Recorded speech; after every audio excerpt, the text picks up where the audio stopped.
Welcome to HP Unsolved Mysteries. If this story sparks your deepest curiosity, don't forget to like, share, subscribe, and leave a comment below with your own mysterious thoughts.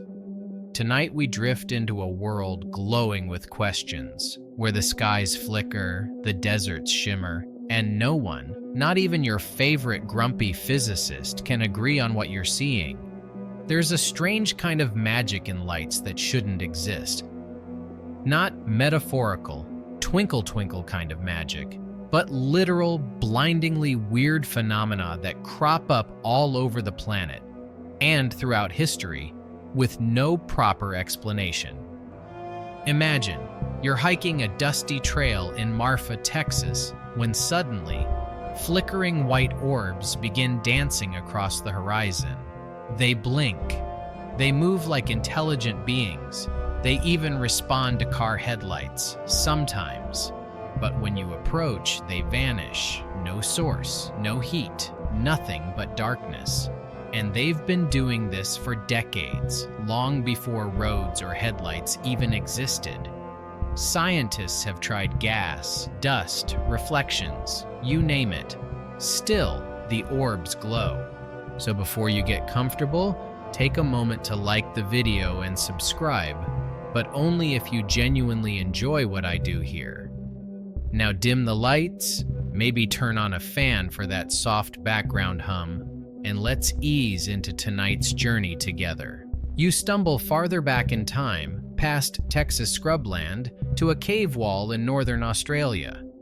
Aboriginal rock paintings known as the Wandjina murals show beings with bulbous heads and radiant halos, glowing halos, mind you, in a culture that had no exposure to any known light-producing tools. Historians still argue whether these were spiritual visions, exaggerated depictions of human shamans, or, as the fringe community claims, evidence of ancient encounters with something not of this world. One anthropologist, slightly too fond of fringe forums, even suggested these represent plasma-based life forms. Plasma, like space jellyfish made of lightning. And yet, you blink, and suddenly you're in Hessdalen Valley, Norway. Here, since the 1940s, mysterious lights have been witnessed so often that scientists set up permanent observation stations. The lights appear in slow, floating clusters. Red, yellow, white. Sometimes they zigzag across the sky. At other times, they hover for hours.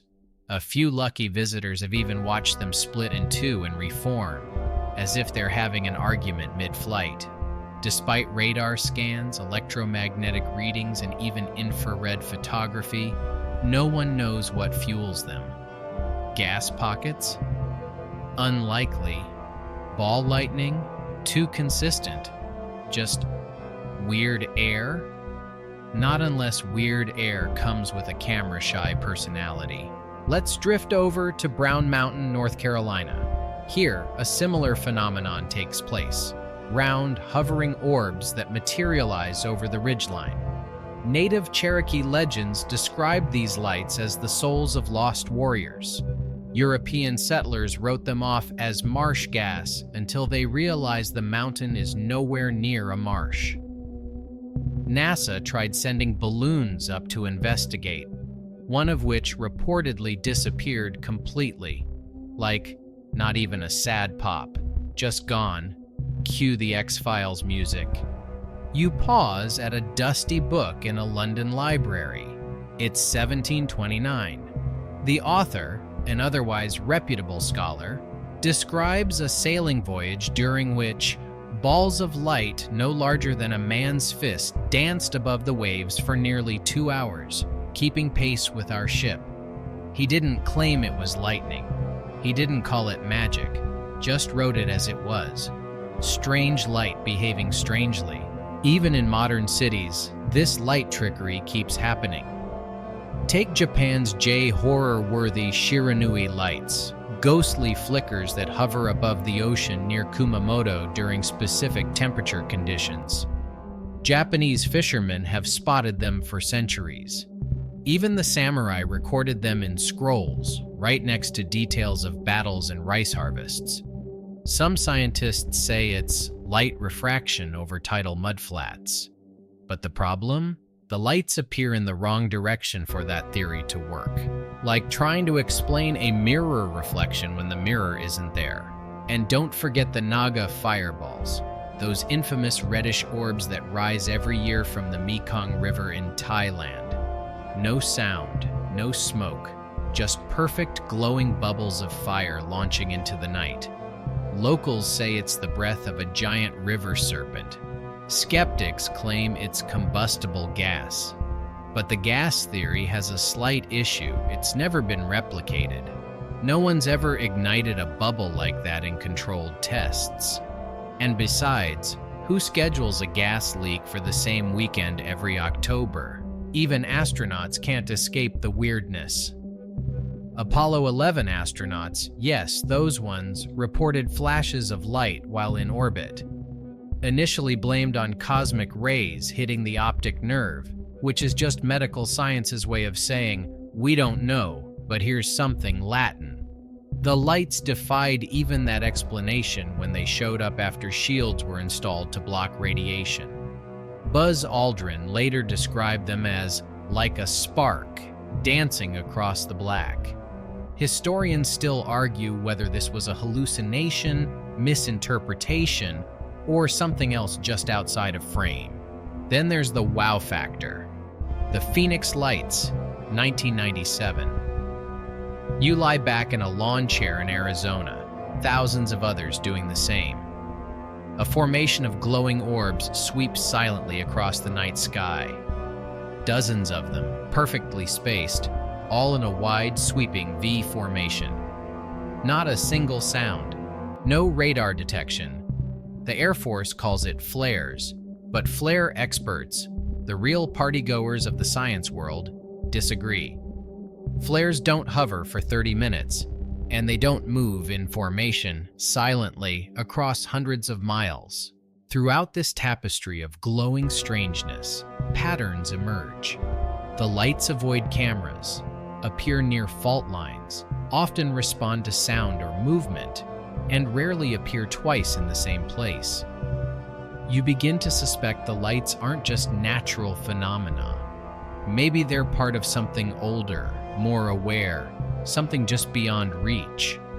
Or maybe they're just the universe's version of stage lighting, prepping us for a reveal we aren't ready for yet. Whatever the case, these lights, ancient and modern, continue to show up, flicker, vanish, and laugh at our best instruments. You're not crazy for wondering if something's out there. You're just lit up by curiosity.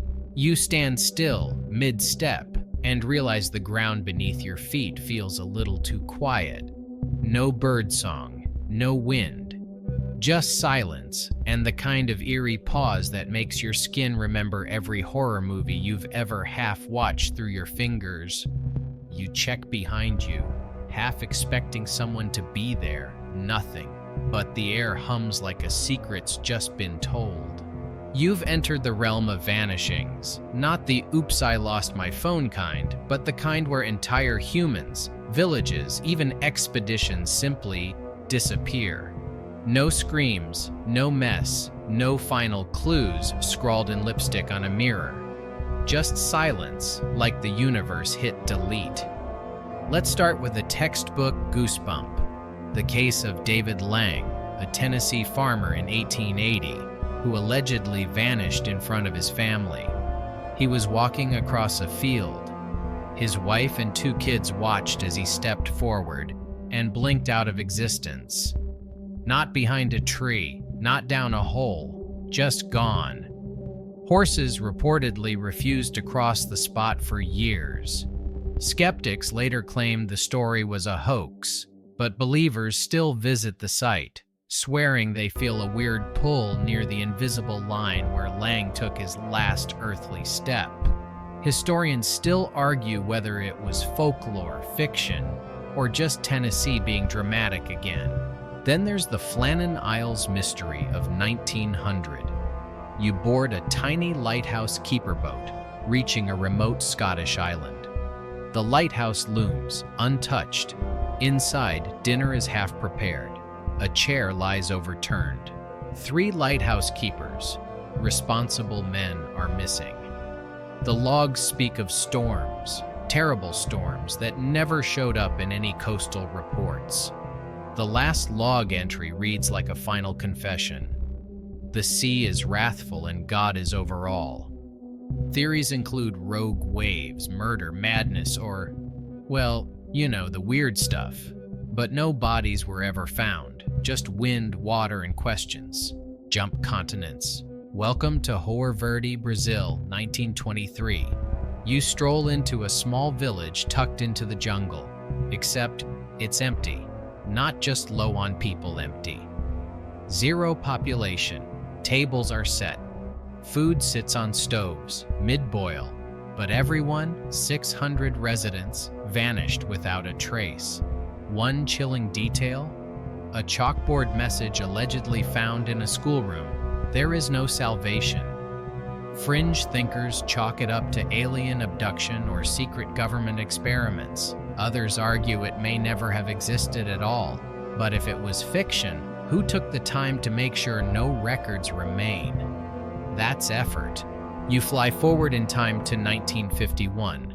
A woman named Jeanette De Palma vanishes near Springfield, New Jersey. Weeks later, her decomposed body is discovered on a cliff, surrounded by makeshift wooden crosses and weirdly arranged sticks.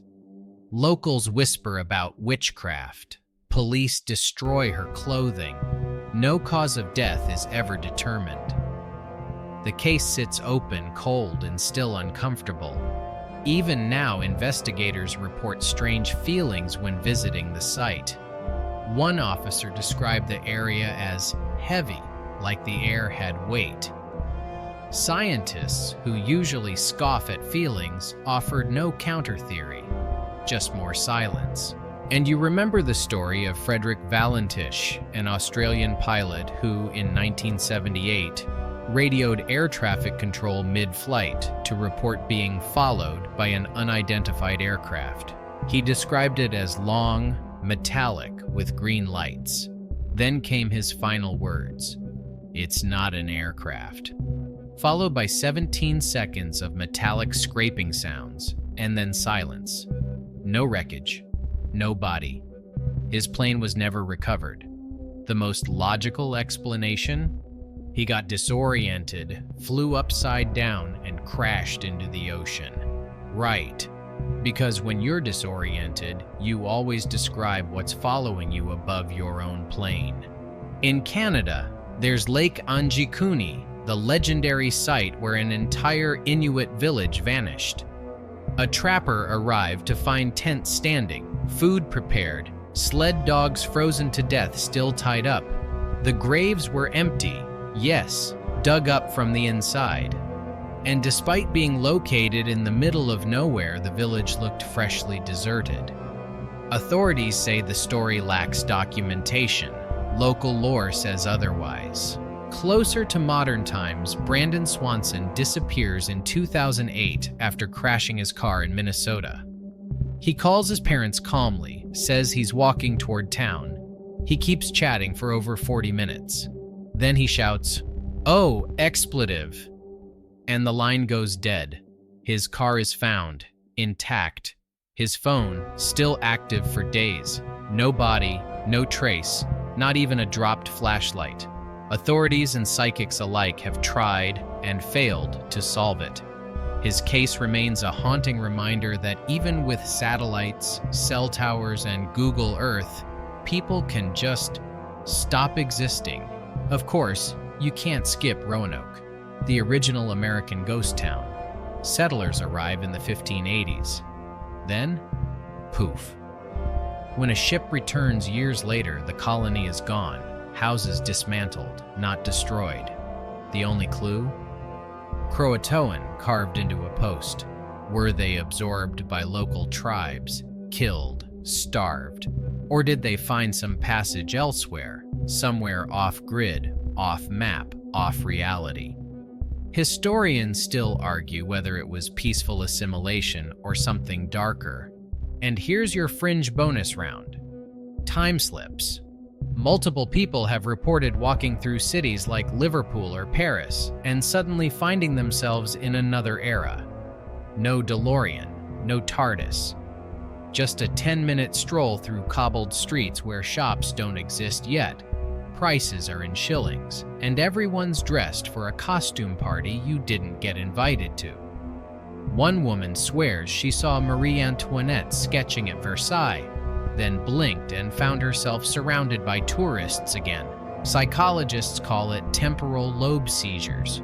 Fringe forums call it, "Oops, you accidentally glitched." It's not just humans either. In 1912, the SS Waratah, a massive passenger ship, vanished off the coast of South Africa. 200 people aboard, gone without a trace. No wreckage, no lifeboats, no distress call. The ship was nicknamed the Titanic of the Southern Seas. It had only completed one successful voyage before vanishing forever. Some believe it sailed into a rogue wave. Others whisper about hidden whirlpools. Or, my personal favorite, the idea that the ocean sometimes just takes things. As you sit with these stories, you start to sense a thread, thin but persistent.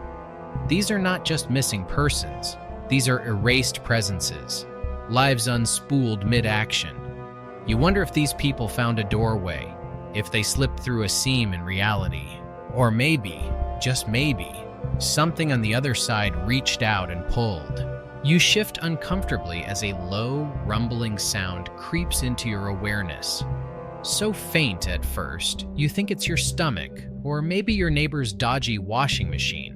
But then you realize it's not coming from inside your home, or even from outside your window. It's everywhere. It's nowhere. It's beneath. Welcome to the hum, or rather, the hum. Capital letters fully deserved. Heard in places from Taos, New Mexico to Bristol, England. This low-frequency droning has baffled scientists, disturbed entire towns, and, in some unfortunate cases, driven people to despair. It's not a loud noise. It's the kind of buzz you feel in your bones, like standing near a giant speaker with the volume turned down but the bass turned all the way up. Imagine a diesel truck idling just outside your hearing range, for hours, for days, for years. In Taos, locals started reporting the phenomenon in the early 1990s. A team of researchers from Los Alamos, along with some heavy-hitter universities, investigated it seriously. They brought in seismic gear, audio recorders, and even built a kind of weird sound trap. What did they find? A few people could hear it. Most couldn't.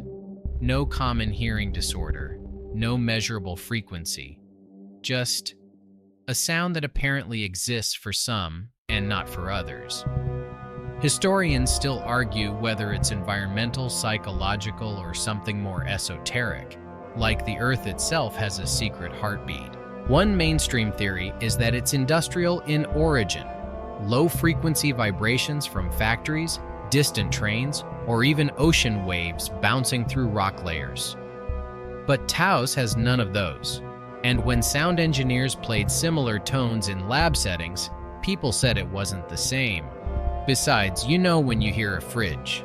You don't need a PhD to tell the difference between a household appliance and something that vibrates your spine. Hop across the pond to the UK. In the 1970s, the hum made itself at home in Bristol. The reports were so widespread that the city council actually opened an investigation. Try that today and you'd just get redirected to a "Have you tried meditation" page. The Bristol hum matched the pattern: low, untraceable, and divisive. Some residents couldn't sleep for weeks. Others heard nothing. Experts brought in fancy microphones. Again, no definitive source. A particularly quirky case comes from Kokomo, Indiana, where industrial equipment was blamed. Sound engineers discovered a combination of HVAC units and cooling towers creating overlapping vibrations. But even after adjustments were made, many residents claimed the hum didn't stop.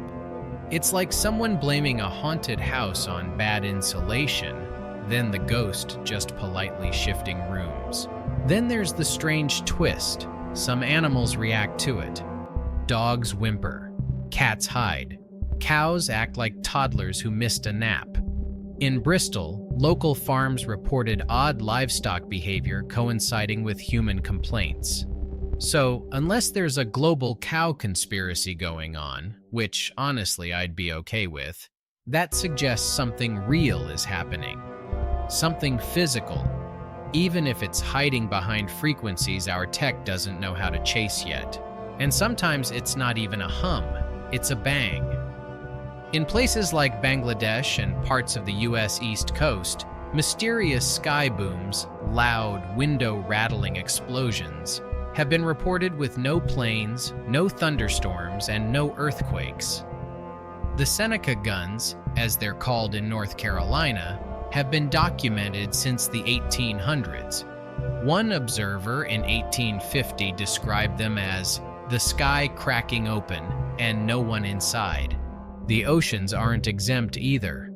Let's dive to 5,000 meters below the surface, where the bloop was recorded in 1997. You float in the crushing blackness of the South Pacific, and suddenly, a noise, deep, rising, organic, booms through NOAA's underwater sensors. At first, they thought it was a massive animal, like bigger than a blue whale massive. Later, they tried to explain it as ice cracking. Sure, ice. Because everyone knows ice can moan like a sea god calling for backup. Even more curious are the sounds that seem intentional, like number stations, which broadcast creepy mechanical voices reading strings of numbers over crackly AM radio bands. They've been heard since World War II and still crop up today. Some are assumed to be coded spy messages. Others? Who knows? One in particular, nicknamed the Buzzer, emits a steady, irritating tone 24/7, except occasionally it stops and delivers cryptic phrases in Russian. One time, someone whispered, "Command 143 ready, ready, ready." It promptly went back to buzzing. You might think modern technology would help us locate these things. But no. In 2022, a strange low-frequency hum was detected over large portions of Canada. Seismic sensors picked up on it. No fault lines moved. No planes were overhead. One local meteorologist jokingly blamed it on Earth indigestion, still unconfirmed. Fringe theories abound. Some claim it's a secret global communications system for subterranean beings. Others believe it's the sonic residue of ancient megastructures buried beneath the Earth's crust, kind of like the reverb from an enormous forgotten bell. Still others suggest the Earth is alive and trying to talk. We're just too noisy to listen. Of course, there's the always fun idea that you're not hearing it with your ears at all. You're hearing it with your bones. A condition called otoacoustic emissions means your own ears sometimes produce sounds only you can hear. Charming. Your body becomes a haunted speaker, playing one single tone on loop for years. Still, that doesn't explain why multiple people in the same room, sometimes dozens, can describe the same phantom frequency. Nor does it explain why it seems to move. One day it's in your bedroom. Next, it's in your basement. Then it's just gone. But perhaps the most unsettling aspect of the hum is its intentionality. People report the feeling that it's watching them, that it comes closer when they're alone, late at night, lying in bed, pretending to sleep but fully aware that something is vibrating just out of reach. You don't just hear it, you feel it, like the planet itself is humming a lullaby or a warning. You don't know what it wants, maybe nothing, maybe everything. But you begin to wonder, what if silence isn't natural? What if it's a symptom of absence? And this noise, the low, hidden, droning pulse, is what the world really sounds like when you stop trying to ignore it. You run your fingers along a page, but the letters twist. It's not your eyes. It's not the lighting. The script seems to shimmer between something familiar and completely alien. This isn't a spell book or secret diary. It's just a book that refuses to be understood. Welcome to the world of codes no one can crack. At the heart of this paper and ink enigma is the Voynich manuscript. You're in a secure library vault now, staring down at its pages. Over 600 years old, discovered in 1912 by a rare book dealer named Wilfrid Voynich, this book contains nearly 240 vellum pages filled with strange plants, constellations, bath scenes, and circular diagrams.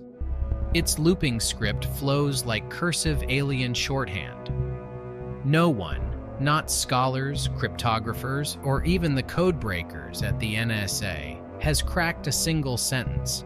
Historians still argue whether it's an encrypted language, a hoax, or a text written in a long-forgotten code of botanical gibberish. What makes it weirder is how structured the language is. Linguistic analysis reveals syntax, word frequency, even grammar-like rules. But it doesn't match any known language, past or present. One 17th century owner, a Jesuit scholar, called it a sphinx that will not yield its secret. Modern computers have tried brute force decoding, nada, zip. The Voynich doesn't just resist understanding, it mocks your attempts. But it's far from alone. Let's spin the globe to Bolivia, where the Phaistos disk rests, not in its country of origin, but in a museum in Crete. This small, fired clay disc dates back over 3,500 years and is stamped with 45 distinct symbols: humans, birds, flowers, shields, arranged in a spiral. Unlike most ancient texts, it was printed, not hand-carved, hinting at an unknown form of movable type. That's centuries ahead of Gutenberg. Historians still argue whether it's a game board, religious chant, or an ancient memo pad. And if that's not unsettling enough, the symbols?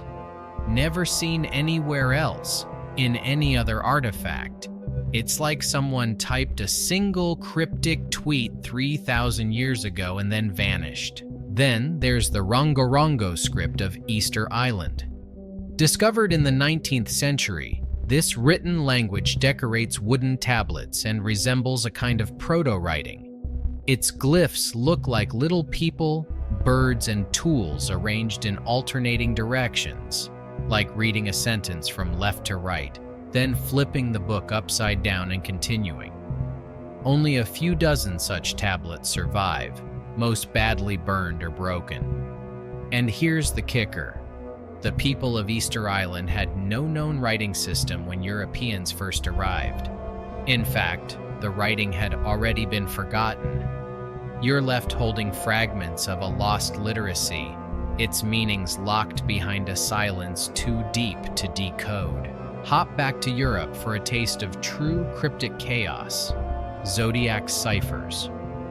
You sit across from a sheet of yellowed paper scrawled with hand-drawn characters. Triangles, circles, crosshairs, letters, and numbers. The Zodiac Killer, infamous for his murders in the 1960s and 70s, sent these to newspapers along with taunts and threats. Some were solved. Others still sit unsolved in FBI archives. One was cracked just recently after 51 years, and it simply said he wasn't afraid of death. Which, okay, dramatic. But several remain completely unreadable. Experts say the killer may have invented the symbols just to mess with us. Or worse, that the message is hidden behind not just code, but deliberate misdirection. And you can't ignore Kryptos, the sculpture parked right outside CIA headquarters. Carved in 1990, it contains 4 encrypted messages. Cryptographers, amateurs, and professionals have solved 3. The 4th, still untouched.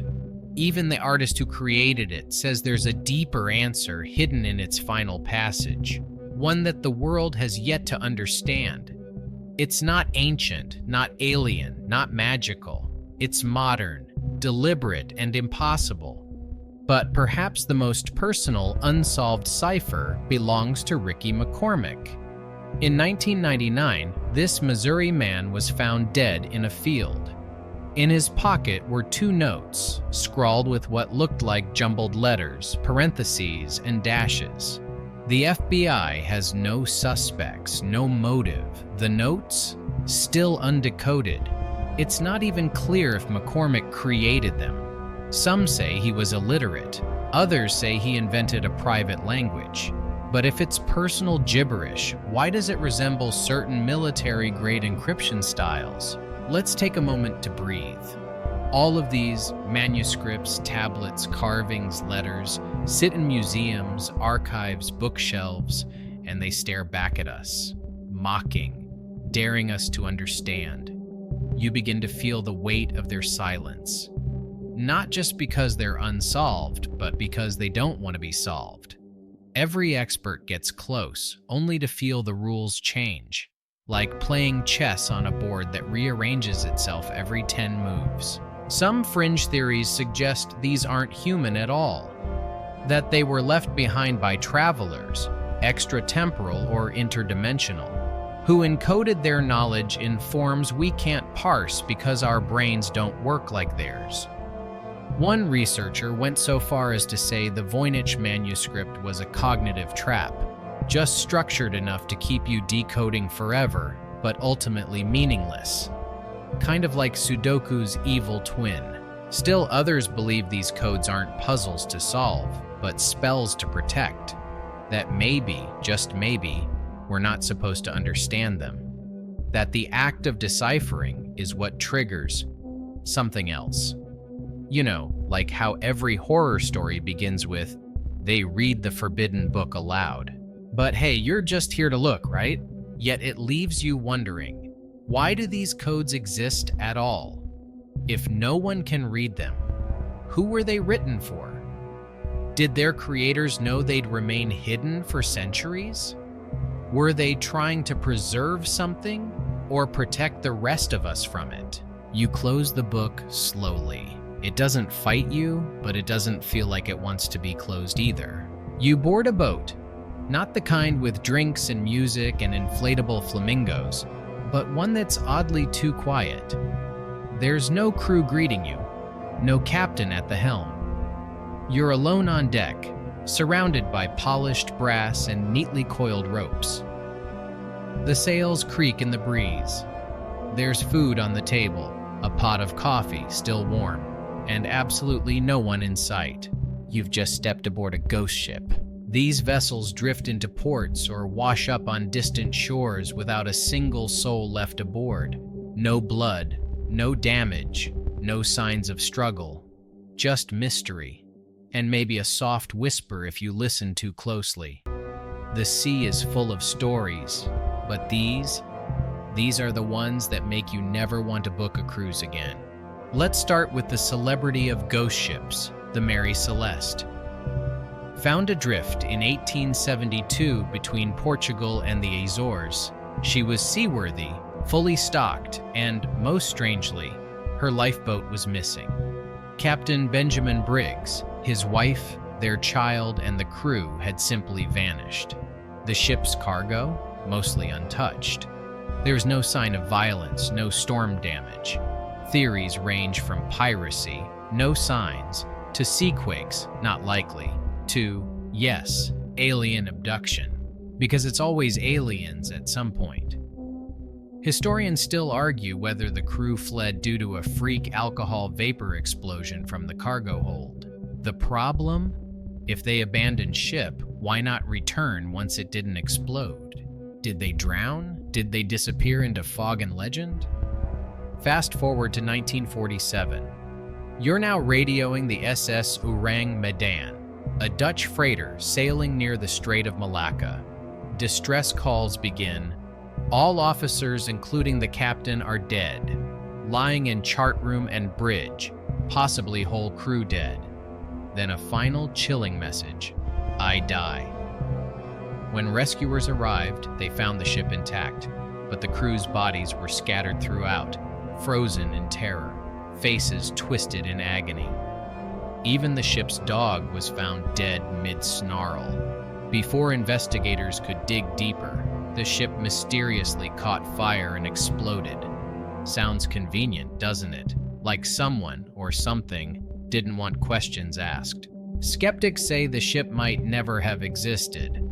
There's no official Dutch record of it, but believers argue it was simply scrubbed from history. One fringe theory: it was carrying a secret cargo of nerve agents. Another: a ghostly entity aboard refused to let anyone live to tell the tale. Pick your poison. None of the options are soothing. Closer to our time, you might recall the MV Joyita, found in 1955 adrift in the South Pacific. 25 passengers and crew gone without a trace. The ship was floating, partially submerged, radio equipment smashed, medical kits open. A doctor's bag was left behind with blood-stained bandages. Yet, again, no bodies, no lifeboats. The Joyita's logbook was missing. Some say pirates, others say the crew panicked and fled. But if they did, why take the time to bandage someone before vanishing into the blue? Then there's the Kaz 2, dubbed Australia's ghost yacht, discovered in 2007 near the Great Barrier Reef. It was eerily similar to the Mary Celeste. 3 men vanished. The table was set for lunch. The engine was running. The GPS and laptop were switched on. A video was found showing the crew happily enjoying the day just hours earlier. No distress signals were sent. The investigation ruled it a freak accident. Perhaps one man fell overboard and the others were lost trying to rescue him. But why leave the sails flapping wildly and the radio untouched? Why no signs of panic? You step onto the SS Carol A. Deering, which ran aground on Diamond Shoals in 1921. Its crew vanished completely and its navigation equipment had been removed. A galley filled with food suggested they left in a hurry, but left how and why? Some believe the crew mutinied and escaped by lifeboat. Others point to Prohibition-era smugglers. And of course, there are those who blame the Bermuda Triangle, just for old time's sake. That triangle has PR agents, apparently, but not all ghost ships are real vessels. Some are recurring apparitions. Meet the Flying Dutchman, the mythic ghost ship cursed to sail the seas for eternity, never able to make port. Sightings date back to the 17th century, and yes, even royalty has seen it. Prince George of Wales, later King George V, reportedly spotted the Dutchman in 1881, glowing red in the distance. A crewman who saw it died shortly after. Coincidence? Maybe. Or maybe the sea doesn't forgive witnesses. The Octavius is another chilling tale. Allegedly discovered by a whaling ship in the 1700s near Greenland, it had drifted locked in ice for over a decade. When the crew boarded, they found the entire crew frozen solid, still seated, still at their posts. The captain was in his cabin, pen in hand, mid-sentence. His last entry dated 1762. The discovery? Made in 1775. Historians still argue if the Octavius ever existed. But whether fact or fiction, the image lingers. A ship that completed its voyage without living hands at the wheel. And sometimes the ships return, but don't stay. In Japan, dozens of ghost boats have washed ashore, often during winter, with nothing but skeletal remains aboard. They're often old, weathered North Korean fishing boats, likely sent out by desperate crews in under-equipped vessels. But some arrive with no signs of origin, no clear route, and no logs. Just bones and ocean stains. The sea again, returning only half the story. Some ghost ships, like the Lyubov Orlova, drift for years. Originally a cruise liner, it broke free of a tow line and vanished into the Atlantic.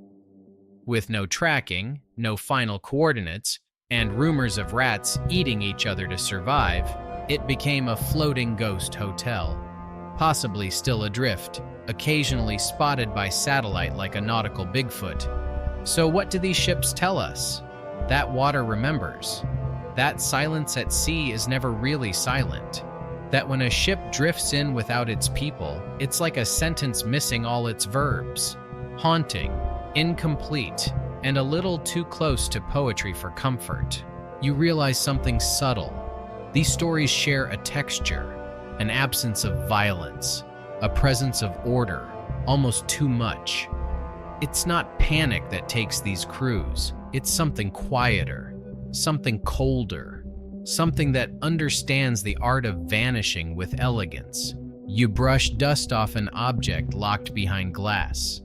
It's small, delicate, unassuming, and older than it has any right to be.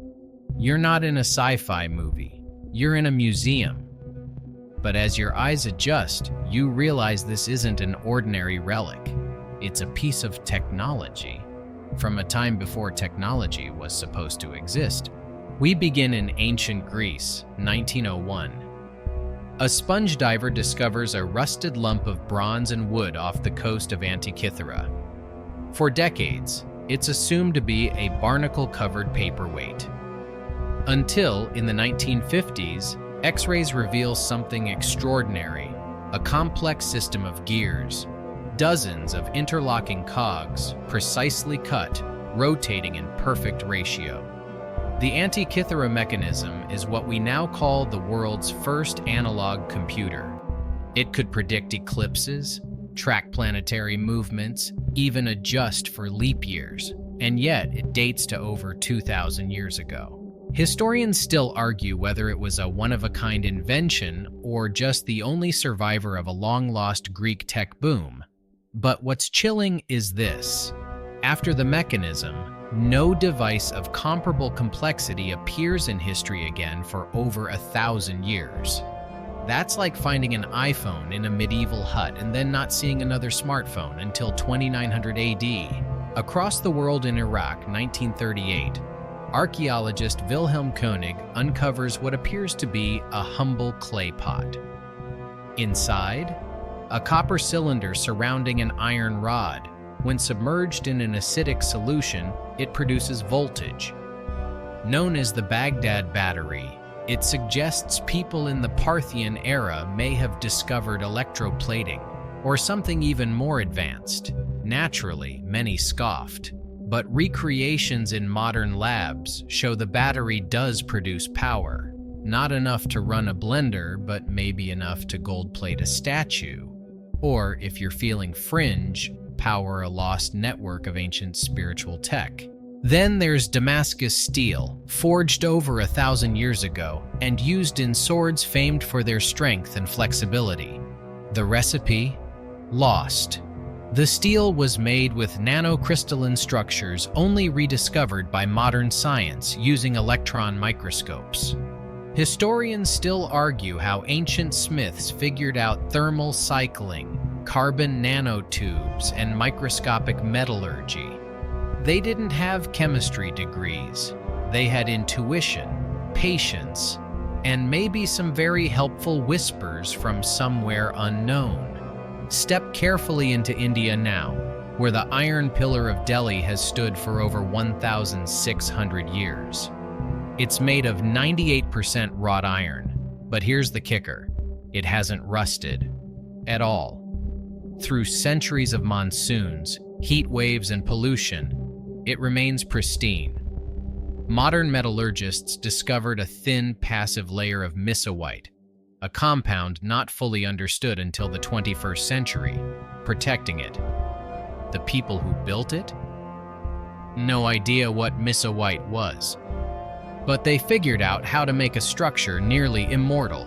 Then there's the dendrolite, a relief on a wall in the Hathor Temple of ancient Egypt. It appears to show a giant bulb-shaped object with a filament inside, connected by wires to a box. Some say it's symbolic. Others believe it depicts an actual electrical device. You look at it, and yeah, it kind of does look like a light bulb. But here's the spooky part. Temples show no signs of soot. If Egyptians used torches, they should have left marks. Yet their tombs are clean. So either they had magic no one else had, or they figured out a clean, ancient way to light things and buried the secret with them. The Nazca lines in Peru, those sprawling geoglyphs visible only from the air, are often dismissed as ceremonial paths. But then you notice how precise they are. Spirals, animals, and geometric shapes stretching for miles, etched into the desert. No drones, no planes. So how did the Nazca people design artwork visible only from the sky? A few researchers suggest they used kites or hot air balloons. Others say they just really liked walking in straight lines. Fringe fans? They say the lines were made for someone or something looking down. Let's look at Roman concrete. It's stronger than our modern stuff. Structures like the Pantheon, aqueducts, and seawalls have survived over 2,000 years, many still standing with minimal wear. Meanwhile, your apartment building can't handle a heavy sneeze. The secret? Volcanic ash mixed with seawater, which forms a rare mineral called tobermorite. Modern engineers still can't fully replicate it. Why did Rome figure it out and then forget it? And then there's the quipu system of the Incas, colorful cords with knots arranged in complex patterns. While we understand that they were used for accounting, some researchers believe they may represent a form of written language. If true, it would mean the Inca had a unique non-phonetic writing system no one today can read.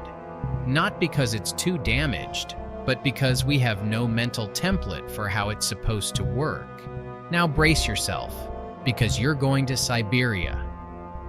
Deep in the Yakutia region lies a place locals call the Valley of Death. It's home to massive, dome-like metal structures buried in the permafrost, visible only when the ice recedes. The Evenki people say they were built by the Ancient Ones and emit a strange hum. Visitors report nausea, nightmares, and headaches after approaching them. Russian expeditions in the 1930s and 1980s went searching, but the last group never came back. Were they early warning systems, weapons, natural formations with great PR, or something no one's meant to activate again? Everywhere you turn, you see the same pattern. Something brilliant emerges. Too early, too perfect, and then it vanishes. Whether it's the Greek fire that burned even underwater, or the Sanskrit Vimanas, flying machines described in ancient Indian texts, complete with aerial battle specs and Mercury engines. It all begs the question, is human history more like a spiral than a straight line? Do civilizations rise, discover amazing things, and then vanish, leaving behind scraps that confuse future archaeologists? You lean in, peering closer at the artifacts, the diagrams, the reliefs. It's as if someone once knew the future, as if the past was a rehearsal for what's coming next. Or maybe, just maybe, we're not the first. You touch stone, not the polished kind, but ancient, pitted, sun-scorched rock. It's taller than you, far wider and heavy with secrets. It doesn't just stand, it looms. Because now, you're not just walking among mysteries, you're standing inside them. We begin at Göbekli Tepe, buried under a Turkish hillside for 11,000 years. You wander through circles of massive stone pillars, some weighing more than 20 tons. They're T-shaped, decorated with animal carvings, snakes, foxes, vultures. No one lived here. No homes, no cemeteries, just enormous stone rings, older than Stonehenge, older than writing, older than agriculture. This was built by hunter-gatherers before cities, before bread. Which means either our ancestors had a much more complex social structure than we thought, or we're missing a massive chunk of human history. Historians still argue whether Göbekli Tepe was a temple, a star map, or a pre-civilization social experiment. But what puzzles researchers most is that it was intentionally buried around 8000 BCE. Someone went through the trouble of digging it into the earth, preserved on purpose. Why? To hide it from something or to protect it for someone? Next, we head to Pumapunku, high in the Bolivian Andes. The air is thin, the silence is thicker. Here lie enormous H-shaped stones, laser precise and fitted together with no mortar. Some weigh over 100 tons. The cuts are smooth, not chipped with stone hammers, but machined, as if made with tools no archaeologist dares admit were possible 1,500 years ago. Some blocks have interlocking grooves so precise, not even a razor blade fits between them. It's as if the builders understood geometry, engineering, and stonemasonry better than we do now. Mainstream scholars say the Tiwanaku people did it. Fringe theorists, they say time travelers or survivors of a lost advanced civilization, maybe even Atlantis. But let's not leap there yet. The unsettling question isn't who built Pumapunku, it's how they managed it with no wheels, no cranes, and no written plans. Then you step into Nan Madol, a city floating in Micronesia. It's made of over 750,000 tons of basalt, stacked in geometric patterns atop coral reefs. Think Venice, but carved from volcanic rock. The city once housed priests, royalty, and possibly rituals no one wants to describe. No local records explain how the basalt columns, some weighing 50 tons, were transported from distant quarries over open water. Some locals say the stones walked into place. Others whisper about levitation. No pulleys, no levers, just silence and stone. Now tilt your head toward the heavens, literally, because many of these sites align perfectly with celestial bodies. At Stonehenge, the summer solstice sun rises directly over the heel stone. At Chichen Itza, the shadow of a serpent slithers down the pyramid during equinox. And at Teotihuacan, the ancient city of the gods, the avenue of the dead aligns with Pleiades. Were these monuments calendars, giant telescopes, or were they invitations to someone or something watching from above? Historians still argue whether these alignments were intentional or coincidental. But how many coincidences do you need before the pattern stops being random? Then there's the Great Pyramid of Giza. You know it, but maybe not like this. It's not just a tomb. It's aligned with true north more precisely than modern compasses. Its dimensions encode mathematical constants like pi and the golden ratio. The internal shafts point to Orion's belt. The King's Chamber resonates at 432 Hz. Yes, the same frequency some believe is the natural tuning of the universe.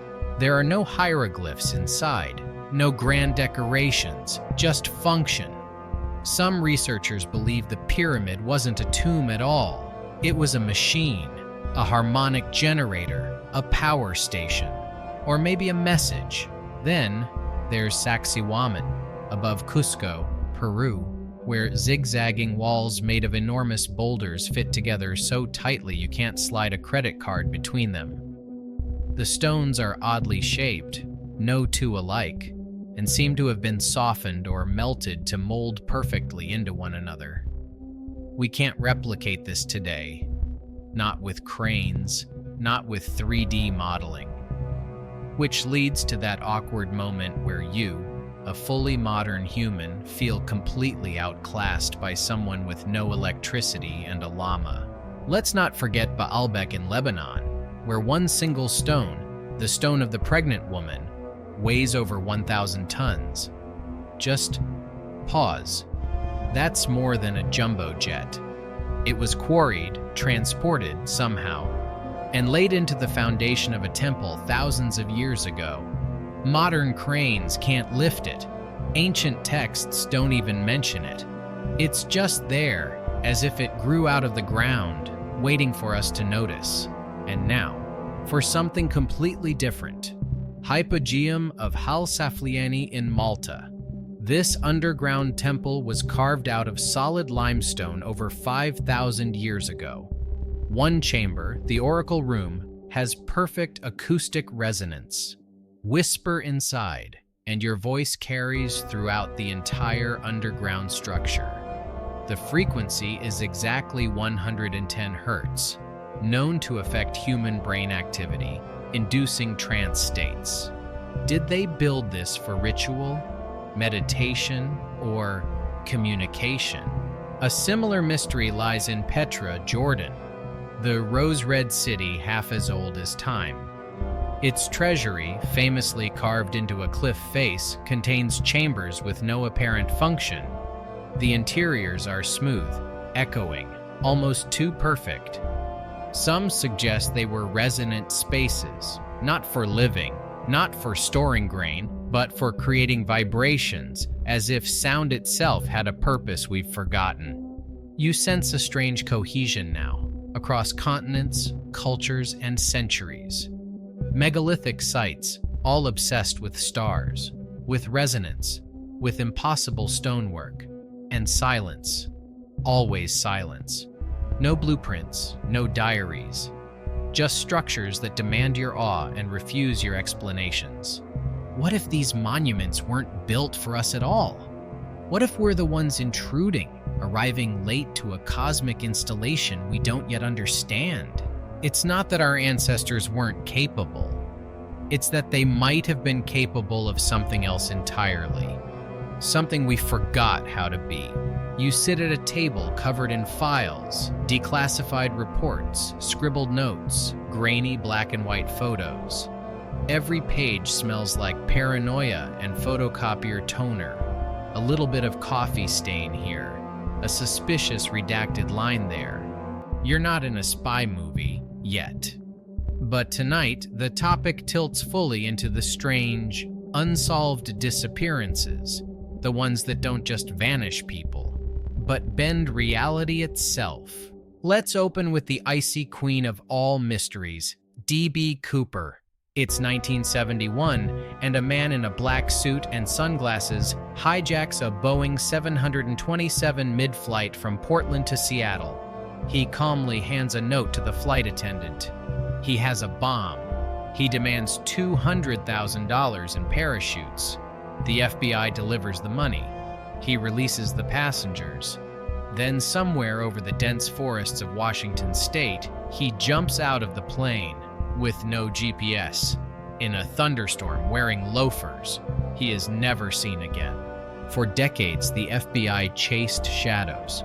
Some of the ransom money turned up years later, rotting in the mud by a riverbank.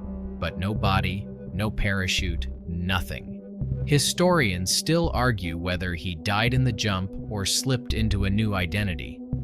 Fringe theories say he was an inside man, or a military test subject, or even, not joking, a time traveler testing parachute physics in 1971. Now you're standing in Flannan Isles, off the coast of Scotland, 1900. A lighthouse crew of 3 simply disappears.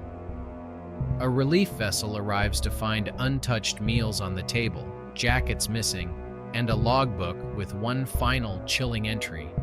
The storm is over. Sea calm. God is over all. But there had been no storm reported. The lighthouse lamp was unlit, the doors locked from the inside. Search parties found no trace. Official records say they were likely swept into the sea, but if so, why no wreckage? No bodies, no signs of struggle. Locals whisper that the island took them back, or that the sea called them home. Then you walk into Joer Verde, a Brazilian village in 1923. Population 600. Then one day, 0. Gone. No signs of violence, no mass exodus, just empty houses with food on tables and fires still burning. A single note was reportedly found, pinned to a wall. There is no salvation. Of course, the record-keeping was sketchy, but even modern journalists trying to verify the event run into the same problem. References disappear, leads dry up. It's as if the village was swallowed by time, or worse, by fiction too persistent to be disbelieved. You flip a page and land in Lake Anjikuni, Canada, 1930. A fur trapper arrives at an Inuit village he knows well. Dogs are dead, still tethered, food is half-cooked, firewood neatly stacked, but not a single person remains. Graves in the local cemetery appear to have been dug up from the inside. A mounted Royal Canadian officer confirms the story. Then years later, the government backpedals. There was no village. Oh, cool.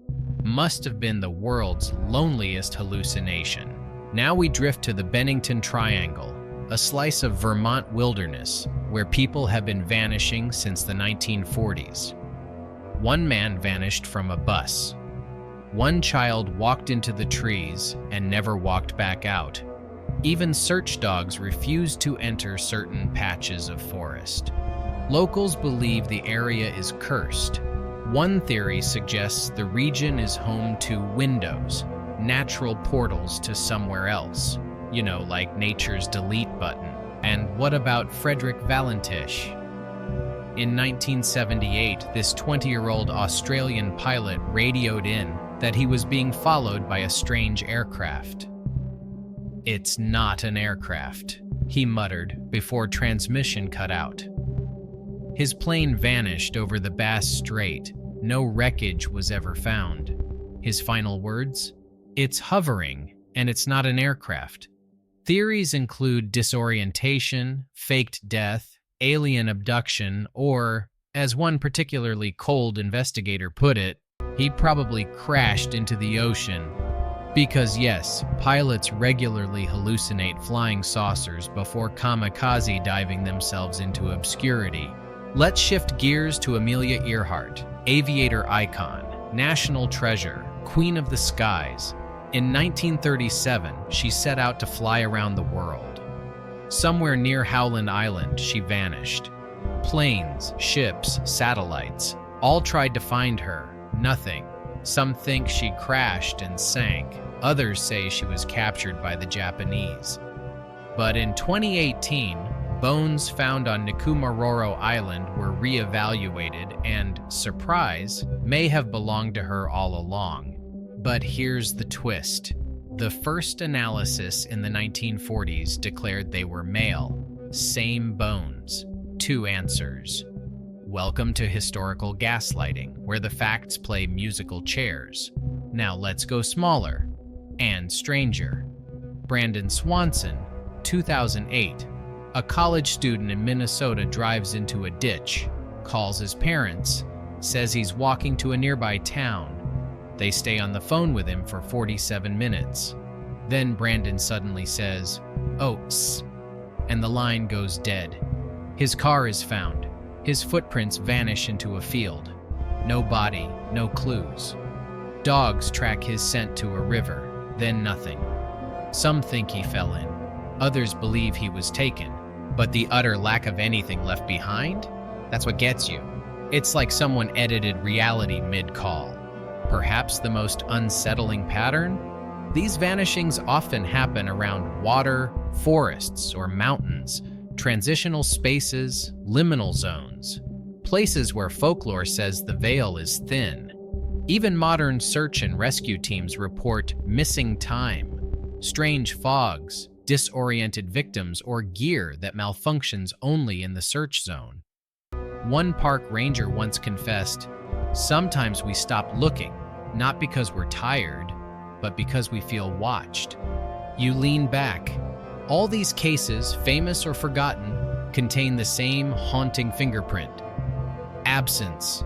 People just deleted, sometimes mid-meal, mid-flight, mid-conversation. And no matter how many theories we throw at the mystery, weather, wildlife, misadventure, there's always something left that doesn't add up. An intact room, a voice on the radio, A single line in a logbook that reads like a goodbye. Maybe these people didn't just disappear from space. Maybe they disappeared from time. Maybe every now and then the universe flickers. A glitch, a curtain shift, and someone gets caught in the draft. And the strangest thing of all, you start to realize how easy it would be for you to vanish. One step, one wrong turn, and poof, the world keeps turning. You wake up in the middle of the night to a low hum. Not your fridge, not the fan, but something deeper. It's in your chest, vibrating your bones like the earth is whispering or growling. You check your phone. No alerts, no earthquakes, but you're not alone. All over the world, people report this mysterious hum, a sound with no source. Welcome to the world of unexplained phenomena. Not creatures or codes, but things that shouldn't exist or exist too quietly to make sense. Let's start with the Taos hum, a low-frequency buzz reported in the small town of Taos, New Mexico since the early 1990s. Only a small percentage of people can hear it. Usually middle-aged, often sensitive to sound. But there's no mechanical source, no atmospheric anomaly. Acoustic experts set up equipment, nothing. You know the sound is there, but the microphones say you're making it up.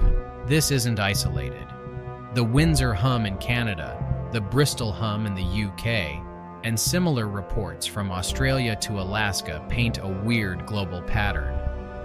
One theory? It's industrial equipment echoing through underground rock. Another? Mass hysteria. Fringe ideas include seismic singing, mind control experiments, or Earth itself trying to shake us off like an itchy blanket. Then there's the sky trumpets. Eerie metallic sounds echoing through the air, like someone dragging a steel beam across the atmosphere. These have been recorded everywhere. Kiev, Jerusalem, British Columbia. Theories range from tectonic shifts to atmospheric pressure changes, but no one's ever pinpointed a cause. One day they just started, like a signal we weren't meant to hear yet. And now we descend into the ocean. In 1997, NOAA hydrophones picked up a sound so powerful it was heard over 5,000 kilometers away. A low, drawn-out warble. They called it the bloop. For years, conspiracy theories exploded. Was it a whale the size of a continent? A prehistoric monster? Cthulhu stretching his tentacles? Eventually, scientists concluded it probably came from icebergs cracking. Probably. Maybe. But that doesn't explain how no other ice event has ever sounded like that, or why it matched the biological profile of a living creature. Historians still argue whether it was seismic, cryogenic, or just a very shy sea god exhaling. Then there's the WOW signal, a 72-second burst of radio from deep space detected in 1977 by Ohio State University's Big Ear telescope. It matched no known satellite or cosmic source. Just a sudden, precise, powerful tone at exactly the right frequency, like someone flicked a switch and said, "Hey." The astronomer who saw the data circled it and wrote "Wow" in red ink. To this day, we've never heard anything like it again. Was it a one-time cosmic burp? Or the only message we ever received, but didn't know how to answer? Not all strange signals come from the sky. Some come from inside your head. Let's talk about the Havana Syndrome, first reported in 2016 by U.S. Embassy staff in Cuba. People heard sharp noises, felt pressure, then suffered headaches, dizziness, even memory loss.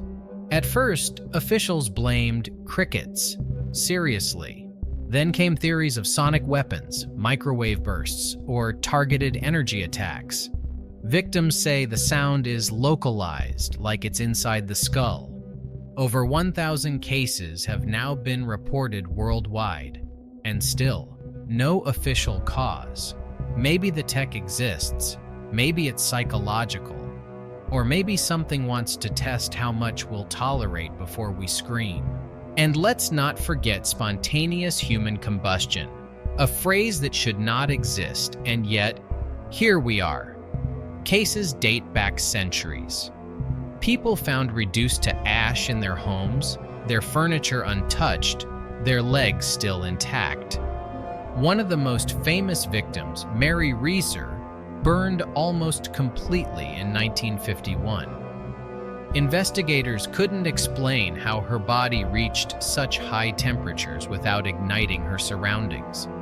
Modern science suggests the wick effect, clothing and fat acting like a candle. But that doesn't explain the speed, or why no one hears screams, or how often these events involve no open flame. Let's add another unsettling trend: phantom places. Entire towns that appear on maps, then disappear. Argleton, for example, appeared on Google Maps in the UK for years. Street names, weather reports, even real estate listings existed for it. Except it never did. When questioned, Google claimed it was a cartographic trap, a fake to catch data thieves. But why populate it with such detailed fiction? Who made it? Why do some users claim to have visited it? Or Gancedo, Argentina, where satellite photos once showed an enormous city layout in the desert, but flyovers showed only dirt and rocks. You get the sense that reality is malleable, like clay still being sculpted. And sometimes it reshapes itself before anyone can take a screenshot. Even more disturbing are reports of the Mandela effect, mass misrememberings of facts, as if our reality has shifted slightly sideways. People remember Nelson Mandela dying in prison in the 1980s. Others swear that the Berenstain Bears were spelled Berenstein, and don't even start on whether C-3PO had a silver leg. He did. He didn't. He did. Historians still argue whether this is collective false memory or evidence of alternate timelines. But the deeper you dig, the more you start noticing weird personal ones too. The song lyric you swore used to be different. That store that vanished. The friend who remembers an event you weren't there for, but you were. Or you think you were. You suddenly feel like the air is thinner. The light buzzes weird. Are you tired? Or is reality glitching again? These phenomena aren't creatures. They're not crimes. They're moments where the simulation, if there is one, flickers. Moments where logic hiccups, where the sky moans, or the ocean burps, or a signal reaches us not meant for human ears. They remind you that reality might be running on code, and sometimes the code leaks. So maybe that hum you hear at night, it's not tinnitus. It's the server fan of the universe whirring under your bed. Sleep tight. You're back in your bed. The lights are low, the fan's humming softly. But your mind, oh, it's buzzing. Because now we arrive at the strangest mystery of all. One you can't pin to a place, time, or even a person. It follows you everywhere. It's been with you since childhood. It's called the others. Not aliens, not ghosts, not government agents in trench coats. The others are stranger than all of them. They appear across cultures in wildly different forms, but always with the same fingerprints: small, quiet, observing, disrupting, then gone. In the US, they're shadow people, seen in the corner of your vision, darting away as soon as you turn. Often described as wearing hats or cloaks or with glowing red eyes. You think it's sleep paralysis, but then you find out your friend saw the same thing. Same hat, same red eyes, different state, different night, and neither of you had been drinking. In Japan, they're kurobozu, featureless dark monks that stand silently at the foot of beds. In Europe, they're night hags sitting on your chest, whispering incomprehensible things into your ear. In the Philippines, they're called bangunggot, where young, healthy men die suddenly in their sleep after dreaming of something terrible. something they couldn't escape. Every culture has a name, but no one has a solution. Historians still argue whether these figures are sleep phenomena, subconscious archetypes, or something truly external. But when they move in sync, when thousands of people across the globe describe the same silhouette, down to the hat, you have to wonder, why that shape? Why now? Then there are the visitors, not just from space, but from somewhere. During the 1967 Point Pleasant incident in West Virginia, dozens of locals reported a strange flying creature with glowing red eyes, the Mothman. Some say it was a warning of the upcoming Silver Bridge collapse. Others say it fed on fear. But in the same period, men in black suits began showing up at people's homes, asking too many questions, moving too stiffly, blinking at the wrong times. Witnesses said they weren't quite human, like they were actors who'd only skimmed the script. Now go back further to fairy encounters in Celtic myth. Beautiful, terrifying creatures who steal time, rearrange memories, and whisk people away for centuries, only to return them aged, confused, or not at all. Sound familiar? Replace fairy ring with crop circle. Swap elf for gray alien. The costumes change, but the performance doesn't. One of the most chilling modern cases is Terry Lovelace, a former assistant attorney general who in 1977 was camping in a remote part of Arkansas when he and his friend saw lights in the sky. What followed was a blank spot in their memory, and years later, X-rays revealed strange metal implants in their legs. He passed multiple polygraphs, never sought fame, just wanted to know, what happened to us?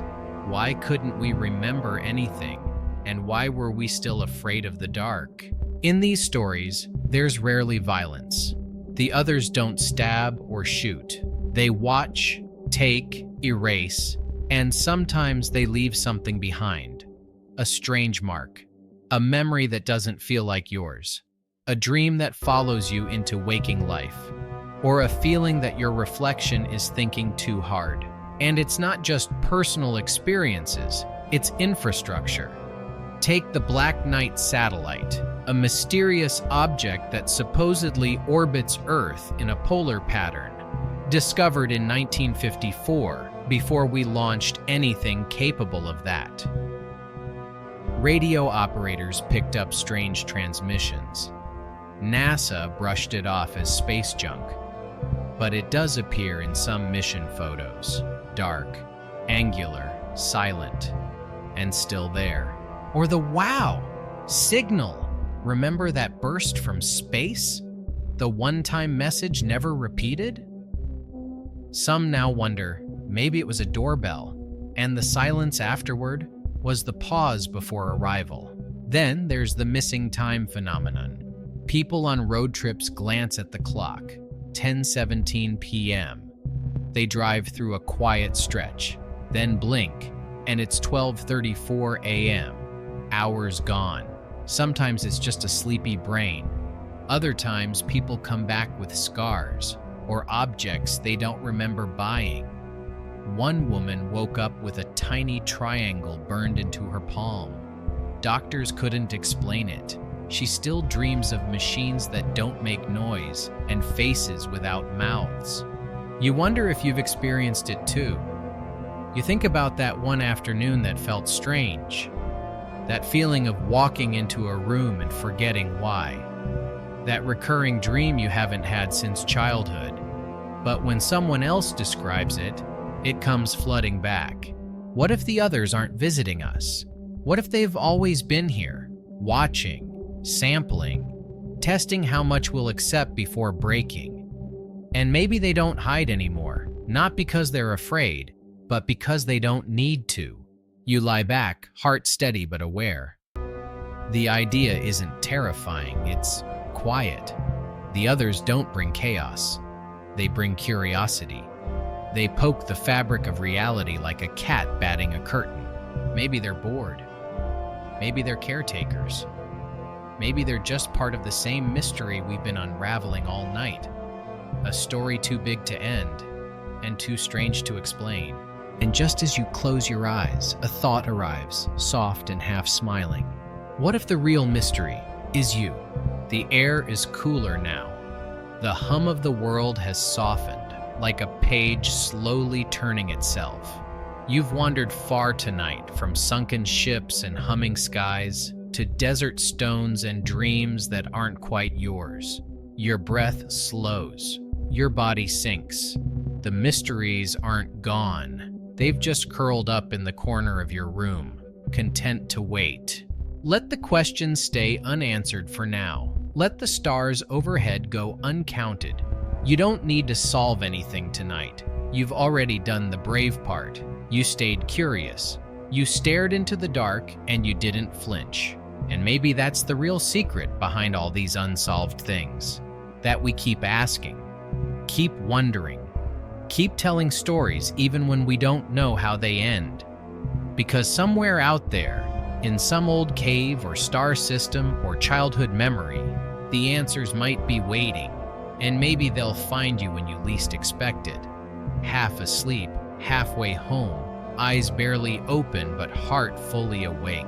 So close those eyes now. Let your thoughts wander like whispers through ancient halls. Let your breath be the wind across forgotten deserts. You're safe. You're still. And for now, the mystery can wait.